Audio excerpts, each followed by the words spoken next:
what is the business case for each place that we go to, I think is where you have to start. But I think one of the cultural problems is that lots of money, hundreds of millions of dollars has been spent on implementing EAM systems, implementing various technologies. I think most companies have pretended to deploy predictive technologies, for example, by looking at the big three: vibration, infrared, and oil analysis, and applying them only to critical equipment. And it's based on, again, a false belief system that particularly among operators, that this stuff is expensive. So we want to limit its deployment to the most critical assets. Well, 80% of the maintenance budget is spent on balance of plant equipment, not the most critical equipment. And if you're going to get your maintenance spend down to 2% of replacement asset value, which is what the top performers are doing in every industry, you have to focus on all of the equipment and really allowing time-based intervention on the majority of that equipment looks to the executives like we've spent a lot of money on Maximo and SAP and all these EAM systems and all of these technical programs, and we've gotten nowhere. We're still in a reactionary maintenance mode. We're still having unexpected equipment failures.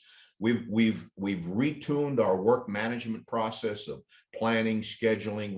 We've tried to train our operators on setting good priorities right at the beginning of that workflow, and yet we're not getting anywhere. Well, the problem, I think, is that it's all what I learned most importantly is that every one of these different elements alone doesn't drive any benefit whatsoever. It's how they all link together that drives the value. So the first link in the chain of events is the initiation of a problem, a work request that suggests that we may have a machine problem coming about. If that happens by virtue of the 5 human senses on the part of the operators, it's already an advanced failure. I know I'm speaking to the choir when I'm speaking to you, but I think it'll bring it all together for what we try to tell our clients, and that is you got to focus on that first link in the chain, because even if you've optimized your CMMS system, your priority system, your planners are